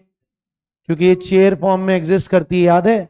Most stable due to chair conformer, याद है? सारी रिंग में बच्चों सबसे ज्यादा स्टेबल कौन होती है? साइक्लोहेक्सेन। 7 मेंबर रिंग से भी ज्यादा स्टेबल होती है और 5 वालों से भी ज्यादा स्टेबल होती है। क्यों? क्योंकि इसमें जो बॉन्ड एंगल होता है वो रिजिड फॉर्म के अकॉर्डिंग नहीं, चेयर फॉर्म के अकॉर्डिंग निकलता है, जो एग्जैक्ट 109.28 sp3 कार्बन का जो बॉन्ड एंगल है उसके जस्ट क्लोज आता है, बिल्कुल क्लोज आ जाता है 109.28 के बिल्कुल क्लोज। तो बिल्कुल क्लोज आ जाएगा तो एंगल स्ट्रेन बिल्कुल खत्म हो जाएगा, और इसमें एंगल स्ट्रेन के कारण ये लीस्ट स्टेबल होगी। बोलो हाँ या ना? Least stable. एंगल स्ट्रेन क्या होता है मैं बता चुका हूं, least stable due to angle strain या रिंग स्ट्रेन। बोलो हाँ या ना? एंगल स्ट्रेन भी लिख सकते हो और रिंग स्ट्रेन, क्योंकि बॉन्ड एंगल होना चाहिए था 109.28, लेकिन बॉन्ड एंगल आएगा कितना? 60 डिग्री। यहां कितना आएगा? 90 डिग्री। यहां कितना आएगा? लगभग 108 डिग्री। निकाल लोगे ना? यह है ट्राइगन, यह है टेट्रागन, यह है पेंटागन, और यहां पर 120 डिग्री आएगा या ये नहीं आएगा? किस कितना आएगा? 109.28, बिल्कुल इसके क्लोज आता है, लगभग इतना ही। यस और नॉट? बात समझ में आ गया? तो इसके फॉर्म में नहीं एग्जिस्ट करता, ये इसमें एग्जिस्ट करता है। यस और नॉट? तो सबसे ज्यादा स्टेबल ये, तो बताओ एचओसी सबसे ज्यादा किसकी आएगी? सबसे ज्यादा डी सी बी ए। बोलो हाँ या ना? डी सी बी ए। रीजन क्या बोलोगे? जो सबसे ज्यादा स्टेबल होगा उसकी एचओसी सबसे कम होगी, जो सबसे ज्यादा स्टेबल होगा उसकी एचओसी सबसे कम होगी। बोलो बेटा सही है? समझ में आ गया? ऐसे ही बताओ इसमें अब 2 क्वेश्चन आ रहे हैं, अब ध्यान सुनना। एचओसी पूरे कंपाउंड की बताओ पहले, फिर एचओसी पर CH2 बताओ। पहले एचओसी कंपाउंड की बोलो। बोलो इसमें कितने कार्बन है? 6, 5, 4, 3। बताओ क्या मोर कार्बन एटम मोर एचओसी? तो बताओ सबसे ज्यादा एचओसी ए, फिर फिर ये सभी को समझ में आ रहा है? ये बहुत ज्यादा इंपॉर्टेंट क्वेश्चन है भाई, एग्जाम में पढ़ के ही जवाब देना अच्छे से कि क्वेश्चन क्या पूछ रहा है। अगर पूरे कंपाउंड्स का कंपैरिजन करें तो डीसीबीए यानी ये सबसे ज्यादा होगी साइक्लोहेक्सेन। बच्चा बोलता नहीं सर साइक्लोहेक्सेन तो ज्यादा स्टेबल होती है ना, तो स्टेबिलिटी पहले देखते हैं या पहले कार्बन एटम देखते हैं? इसीलिए साइक्लोहेक्सेन की साइक्लोप्रोपेन से एचओसी ज्यादा होगी। लेकिन अब अगर उसने पूछ लिया एचओसी पर CH2, तो इसका मतलब इसकी जितनी भी CH2 आएगी उसको 6 से डिवाइड कर दूंगा, क्योंकि इसमें कितने CH2 हैं? 1 CH2, 2 CH2, 3 CH2, 4। तो इसकी एचओसी डिवाइड बाय 6, इसकी एचओसी डिवाइड बाय 5, इसकी डिवाइड बाय 4, इसकी डिवाइड बाय 3। तो मैं बोलूंगा यार सब में कार्बन तो बराबर हो गए, और कार्बन बराबर हो गए तो अगला स्टेटमेंट स्टेबिलिटी। बताओ क्या सबसे ज्यादा स्टेबल CH2 इसका होगा? Because of chair form it is most stable. तो अगर इसकी स्टेबिलिटी CH2 की ज्यादा है तो एचओसी इसकी पर CH2 कम आएगी। तो अब आंसर क्या आ जाएगा? नहीं आ रहा सर समझ में? सच्ची बताओ, ये क्वेश्चन आएंगे भाई, और यही आएंगे। मैं हर साल बच्चों को चिल्ला चिल्ला के बोलता हूं, मैंने कहा मैं जो पढ़ा रहा हूं वही आएगा। बच्चों को लगता है ये ना ओवर कॉन्फिडेंस में अपना माहौल बनाने के लिए बोल रहे हैं। 2-3 सालों से तो PW वाले बच्चों से पूछ लो, सारी रिकॉर्डिंग्स रखी हुई है। एक सिंगल क्वेश्चन IIT एडवांस में मेरे पढ़ाए हुए कॉन्सेप्ट से बाहर नहीं आया है, ट्रस्ट मी। और मैं बार बार कह रहा हूं तुम बस विश्वास करो मेरी बात का। PYQs एडवांस के पहले लगाओ, टफ है लेकिन फिर भी पहले लगाओ हर बार, और सारे PYQs लगा डालो और एडवांस के लगाओ। मैं फिर कह रहा हूं मेंस वेंस के चक्कर में मत पड़ो। क्यों पढ़े हो चक्कर में? कोई नहीं है टक्कर में। बिल्कुल दिल से आप पढ़ते जाओ और क्लास में पढ़ते जाओ, और जो मैं पढ़ा रहा हूं पहले सबसे पहले डीपीपी और मॉड्यूल के बाद सारे वीवाईक्यूज कहीं से भी जुगाड़ लो। कुछ तो मैं टेलीग्राम पे डालता रहता हूँ, या तो वहां से देख लो, नहीं तो आपने जैसे पीडब्ल्यू की जो आपकी जो वो है अपने पीवाईक्यूज की सीरीज वो खरीद लो, नहीं खरीदी तो अब तक, पर उसको लगाओ और साल भर में फिर कह रहा हूँ गोल क्लियर रखो, जेई एडवांस बुलजाई। जैसे अर्जुन का ध्यान केवल मछली की, घूमती हुई मछली की केवल आंख पर था, जो उस पर तीर लगाना था उसको। तो आपका टारगेट एक ही होना चाहिए, जेई एडवांस। जेई मेंस तो एक बीच में स्टॉपेज है बस, जैसे होता है ना दिल्ली से मुंबई जाना है तो बीच में कोटा भी आता है, सवाई माधोपुर भी आता है, फिर आगे सूरत आता है, बड़ौदा वगैरह वगैरह आते हैं ना, तो रिएक्शन इंटरमीडिएट, बहुत अच्छी बात। क्यों भाई? तो ये याद रखो, आपका टारगेट जेई एडवांस होना चाहिए, और उसके लिए मैं जो बता रहा हूँ ना बिल्कुल वैसे पढ़ो, उसी में से आप बस क्वेश्चन दिमाग लगाना सीखो कि भाई क्वेश्चन क्या पूछ रहा है, रटो मत चीजों को। कॉन्सेप्ट समझ लिया, कॉन्सेप्ट को समझ के याद कर लिया, अब क्वेश्चन पे अप्लाई करना सीखो। क्या पूछ रहा है? एचओसी कंपाउंड, तो यार कंपाउंड जिसमें ज्यादा कार्बन होंगे उसकी एचओसी ज्यादा होगी, इसलिए इसकी ज्यादा। लेकिन जब वो पूछ रहा है एचओसी पर CH2, तो पर CH2 में तो इसमें CH2 3 है तो 3 से डिवाइड होगा, इसमें CH2 6 है तो 6 से डिवाइड होगा, तो डिवीजन 2, सबका कार्बन सेम आ गए, CH2 सेम आ गए, तो जिसका CH2 ज्यादा स्टेबल होगा उसका CH2 कम एचओसी निकालेगा, और ये सबसे ज्यादा स्टेबल रिंग होती है। बोलो हाँ या ना? ऐसे बच्चों बताओ, साइक्लोऑक्टीन की सिस फॉर्म और साइक्लोऑक्टीन की ट्रांस फॉर्म कौन ज्यादा स्टेबल होती है? ट्रांस फॉर्म ज्यादा स्टेबल होती है। कौन सी फॉर्म? और ट्रांस ज्यादा स्टेबल होती है, आपने गलत बोल दिया। याद करो, मैंने एल्कीन नहीं बोला था, ये देखो, वैसे एल्कीन ट्रांस ज्यादा स्टेबल होती है सिस से, लेकिन साइक्लोएल्कीन में C8 और C9 तक सिस ज्यादा स्टेबल होती है ट्रांस से, और इससे पहले तो सिस एग्जिस्ट करती है, ट्रांस एग्जिस्ट ही नहीं करता। हमने कहा था ना, before 8 member ring only cis form exist, और C8 और C9 में सिस ट्रांस दोनों एग्जिस्ट करते हैं, लेकिन सिस ज्यादा स्टेबल होती है ट्रांस से। बोलो। और उसके ऊपर फिर ट्रांस की साइज बड़ी होने के कारण अब ट्रांस ज्यादा स्टेबल होती है, लिखवाया था। अब समझ रहे हो तुम्हारी प्रॉब्लम क्या? तुम्हारे क्या है ना, फ्यूज जो है ना, इधर के फ्यूज उधर से जुड़ जाते हैं, तुम्हारा सर्किट पूरा धुआं धुआं हो जाता है। तो जिसमें सर्किट बनाते हैं ना, तो इधर का सर्किट उधर जोड़ दोगे तो पूरा सर्किट जल जाता है। घर में होता है ना, कई बार फ्यूज उड़ जाता है हमारा घर के अंदर, तो फिर कनेक्शन में वो फ्यूज दोबारा से रिकनेक्ट करता है। आप लोगों ने किया नहीं होगा, हमारे टाइम में बहुत ज्यादा चलता था। तो सबसे पहले लाइट जाती थी और हम बाहर जाके देखते थे कि भाई सबकी आ रही है, हमारी नहीं आ रही। तो पापा बोलते, मैंने बोलता पापा अपनी गई है केवल। इतना मतलब पापा ने सिखा दिया था, क्योंकि मेरे पापा थोड़ा सा इंजीनियरिंग टेक्नोलॉजी का लाइन से ही थे।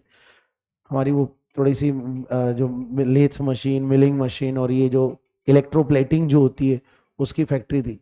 तो पापा बोलते जा देख क्या। मुझे आज भी याद है, मैं 10-11 साल का था, हालांकि वो रिस्की था, पर पापा ने सिखा बहुत अच्छे से रहा था। मैंने कहा जा फ्यूज देख क्या। तो बहुत ऐसे वो बड़े बड़े से फ्यूज होते थे, उसको खींच के निकालते थे, उसमें तार बांधते थे और फिर उसको लगा दिया, चालू। आप लोगों के जीवन में वो चीजें नहीं देखी होगी, ऐसे हमारे जीवन में वही है। ऐसे हमारे जीवन में एक और चीज बहुत इंटरेस्टिंग थी। क्या होता था, दूरदर्शन और चैनल्स आते थे तो एंटीना लगा होता था। तो भाई एंटीना के सिग्नल नहीं आ रहे, तो 3 लोग खड़े होते थे, एक छत पे जो एंटीना को ऐसे घुमाता था, एक सीढ़ियों पे, और एक नीचे टीवी के सामने। आया नहीं आया, आया आया आया, रुक जाओ रुक जाओ रुक जाओ, अरे फिर गया फिर गया फिर गया। अब शायद ये कई लोग कनेक्ट ही नहीं कर पाएंगे। वो हम हमारे क्या बाद में फिर केबल की जगह पापा ने क्या डिस्क लगवा ली थी। डिस्क होता है ना, छतरियां बड़ी बड़ी सी। तो अब जैसे लोग तो घर के बड़ों से तो बेचारे एंटीना हिलाते थे, हम पूरी पूरी छतरी को ऐसे घुमाते थे। आया, क्योंकि उसमें वो ट्रांसपोंडर से वो सिग्नल कैच करते थे।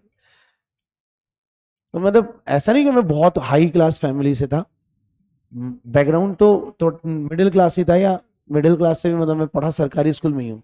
लेकिन इस मामले में पापा का मतलब शौक थोड़ा था ना, बड़ा कि टेक्नोलॉजिकल चीजें लाना। कोई भी नई टेक्नोलॉजिकल चीज आई है तो उसको मतलब घर पर यूज ज्यादा करना, और हम लोग को सिखाते भी थे। मतलब आपको याद नहीं करूँ, मैं रिकॉर्डिंग पर री रिकॉर्डिंग करना सीख गया था। कैसेट के अंदर रिकॉर्डिंग होती है ना, खाली कैसेट पर, खाली कैसेट की रील्स पर।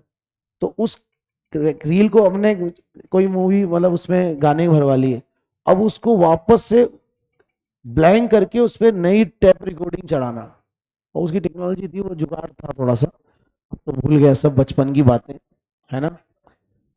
एक्चुअली कोटा में ना पहले इंडस्ट्रियल एरिया बहुत शानदार था, अगर आपने सुना हो तो कोटा में जेके, आईएलए फैक्ट्रीज और बहुत सारी कोटा के आसपास बहुत सारी फैक्ट्रीज थी। कोटा पहले इंडस्ट्रियल हब हुआ करता था, राजस्थान का कानपुर बोला जाता था। जैसे इंडिया में कानपुर बड़ा फेमस था, कानपुर का है कोई, कानपुर साइड से, तो कानपुर क्या है इंडिया का, मतलब लॉस एंजलिस या वो क्या बोलते हैं वो, इंडिया, हाँ सीरियसली मतलब वो इंडस्ट्रियल हब होते थे। राजस्थान में कोटा बहुत फेमस था। तो यहाँ पर क्या है, एजुकेशन तो बाद में आई है, जब ये फैक्ट्रियां बंद होने लगी तो उसके बाद ये धीरे धीरे ये जितने लोग थे वो धीरे धीरे एजुकेशन लाइन में आने लगे। चले आगे, बोलो भाई। तो बताओ स्टेबिलिटी किसकी ज्यादा होगी, स्टेबिलिटी किसकी ज्यादा होगी, सिस की ज्यादा होगी। तो सिस अगर ज्यादा स्टेबल है किससे, ट्रांस है। ये सिस कौन सी है, एल्कीन है या साइक्लो एल्कीन है, साइक्लो एल्कीन। तो सिस साइक्लो एल्कीन अच्छा बच्चों को ज्यादा स्टेबल है, तो एचओसी किसकी ज्यादा होगी, ट्रांस की, यानी बी ग्रेटर देन ए। इससे प्रूव होता है कि हमें कैसे पता लगा कि सिस ज्यादा स्टेबल है, हमने दोनों दोनों को जला दिया, हमने दोनों को आग लगा दी भुस, और जैसे आग निकली तो हमने दोनों की हीट क्या कर ली, कैप्चर नहीं करी, हमने उस हीट को मेजर कर लिया, उसका जो डेल्टा एच आया वो इसका ज्यादा आया। तो इससे हमने कंक्लूजन निकाला कि इसका मतलब सिस साइक्लोऑक्टीन ज्यादा स्टेबल है। तो एक्सपेरिमेंटल एविडेंसेस से हमारी थ्योरीज बिल्डअप होती है। बच्चा सोचता उल्टा है, बच्चा थ्योरी से एक्सपेरिमेंट सोचता है, वो गलत नहीं है, क्योंकि आप लोग लैब में तो जाते ही नहीं हो। तो बच्चे कई बार क्या, ये याद रखो, कई बार आप क्या गलत फहमी पालने लगते हो, केमिस्ट्री क्लास से शुरू होकर लैब में नहीं जाती, केमिस्ट्री लैब से शुरू होकर क्लास में आती है। तो कई बार बच्चा क्या होता है ना, अपनी थ्योरी को सोचता है ऐसा ही होना चाहिए, ऐसा नहीं होता। पहले लैब के रिजल्ट्स आते हैं, उन रिजल्ट्स को एनालाइज किया जाता है, उसके बेसिस पर हाइपोथेसिस और थ्योरीज डेवलप होती है। बोलो बेटा सही है। ऐसे ही ये देखो, अब ये बड़ा इंटरेस्टिंग एग्जांपल है, इसको भी इंपॉर्टेंट लगाना, कि नॉर्मली हर कोई करवाता ही नहीं है, ठीक है। अब सुनना, इसमें ना रेजोनेंस हो रहा है क्या तीनों में, ना इसमें हाइपर कॉन्जुगेशन हो रहा, ना एल्केन में इंडक्टिव इफेक्ट काम करता है। एल्केन क्या होते हैं, नॉन पोलर, एल्केन क्या होते हैं, नॉन पोलर। ना इसमें एंगल स्ट्रेन का कॉन्सेप्ट लग रहा, ना इसमें एंगल स्ट्रेन का। तो इसमें याद रखना एचओसी निकल कर आती है सबसे ज्यादा किसकी होती है, ए, बी और सी। इसका रीजन पूरी तरह से सर्टेन नहीं है, but scientist think that due to branches, ये ब्रांचेस है ना इसमें, ये कौन है, normal pentane, isopentane, neopentane. Due to branches, एक एटम की ब्रांच का एटम का न्यूक्लियस दूसरे एटम के पास ज्यादा आ जाएगा, ब्रांचेस बनने से एटम पास पास आएंगे, तो एक एटम का न्यूक्लियस दूसरे एटम के इलेक्ट्रॉन्स को अट्रैक्ट कर रहा होगा, तो अट्रैक्शन से स्टेबिलिटी बढ़ेगी, इस कारण से एचओसी शायद घट जाती है।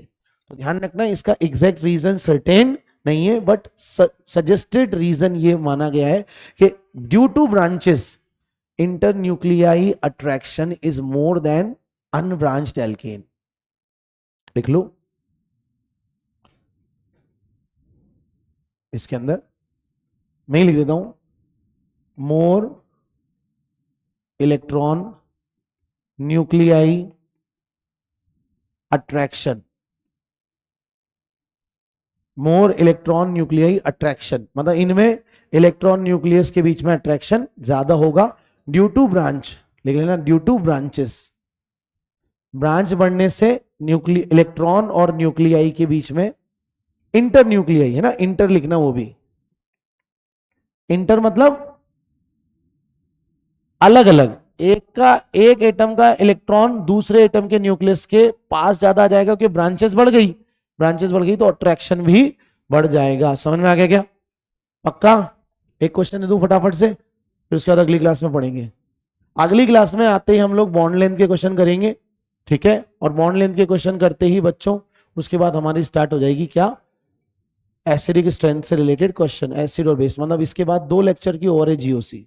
कितने लेक्चर की है, 2 सवा 2 लेक्चर की, 2.5 मान लो ज्यादा से ज्यादा, है ना। अच्छा हाँ, एक बात और याद रखना, बॉन्ड लेंथ के बाद मुझे ब्रैड्स रूल भी पढ़ाना है, क्योंकि फिर वो एसिड बेस के बाद फिर एसिड बेस में नहीं पढ़ काम आएगा, मतलब। चले आगे, एक क्वेश्चन लिखो, फाइंड या which is our correct order of bond energy of given CH bonds. Given CH bond की बॉन्ड एनर्जी सही हो ज्यादा होगी, सही ऑर्डर पता लगाना है.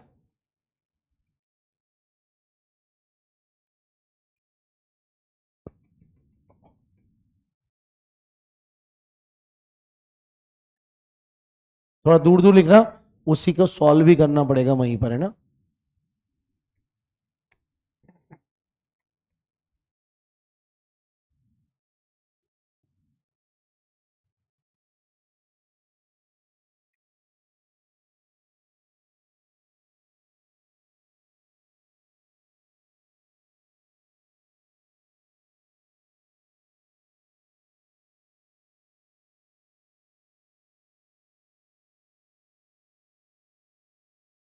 एक मिनट, इसको सही लगाना, ये वाला.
चलो भाई, बॉन्ड एनर्जी बच्चों कैसे निकालते हैं? होमोलाइसिस कर दो CH बॉन्ड के अंदर, हमेशा याद रखना.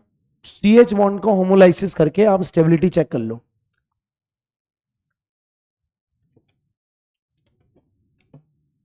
बस ये क्वेश्चन सॉल्व करेंगे, फिर अगली क्लास में पढ़ेंगे. बताओ क्या, सुन लेना पहले कॉन्सेप्ट, क्योंकि इसमें कुछ सिखाना भी है मुझे. मान लो मैं आपसे बोलूं कि बताइए इसका बॉन्ड तोड़ो, तो आप मुझे बताइए इसका जो बॉन्ड एनर्जी है, क्या होती है बॉन्ड एनर्जी? बॉन्ड को तोड़ने में जो रिक्वायर्ड एनर्जी है वो बॉन्ड एनर्जी है.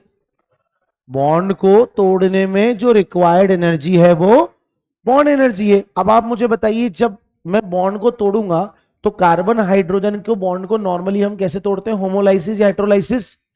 होमोलाइसिस. क्या करना है? क्योंकि बहुत ज्यादा इलेक्ट्रोनेगेटिविटी में डिफरेंस नहीं होता है ना, तो होमोलाइसिस करते हैं नॉर्मली, कुछ नहीं बोला जाए तो होमोलाइसिस करेंगे. तो बताइए क्या आपको नहीं लग रहा कि यहां बनेगा H रेडिकल प्लस यहां बनेगा CH3 रेडिकल? बोलो हाँ या ना. ठीक वैसे ही बच्चों यहां पर मैं बॉन्ड तोड़ूंगा तो क्या बनेगा? H रेडिकल और साथ में क्या बनेगा? CH3 C dot CH3. बोलो हाँ या ना.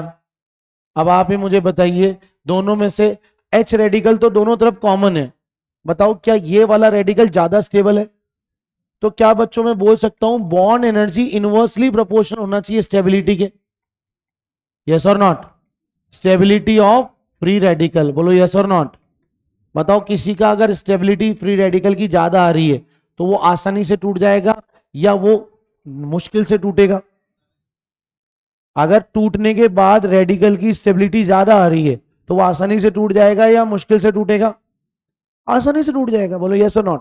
भाई टूटने में उसको ज्यादा प्रॉब्लम नहीं आएगी। या ऐसे सोचो, इधर देखो, क्या बच्चों यहां पर जैसे ही मैं इसको तोड़ने की बात कर रहा हूं तो आपको नहीं लग रहा यहां 9 अल्फा एच आ रहे हैं? बोलो हाँ या ना? प्लस साथ में प्लस आई इफेक्ट भी लग रहा है। बोलो यस और नॉट? तो जितना ज्यादा वो स्टेबल होगा बनते ही, अभी तो इसमें कुछ नहीं हो रहा था बेटा, सारे बच्चे इधर देखना, बहुत इंपॉर्टेंट है, बहुत इंपॉर्टेंट क्वेश्चन करवा रहा हूं। जैसे ही ये बनेगा, अभी तो इसमें कुछ नहीं हो रहा था, बनते ही इसमें क्या अल्फा एच यानी हाइपर कॉन्जुगेशन होगा, और हाइपर कॉन्जुगेशन होते ही क्या ये certain amount of energy through hyper conjugation निकालेगा, थ्रू, जिसको हम नो बॉन्ड रेजोनेंस एनर्जी भी कहते हैं। क्या कहते हैं?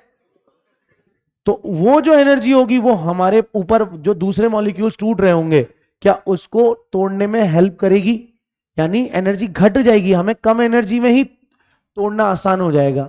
अब एक मॉलिक्यूल से हिसाब से सोचते हैं या एक मोल से? जैसे HOH और HOC हमने कैसे सोची थी, एक मोल कंपाउंड का हाइड्रोजनेशन करने पर निकलने वाली एनर्जी हीट ऑफ हाइड्रोजनेशन कहलाती है।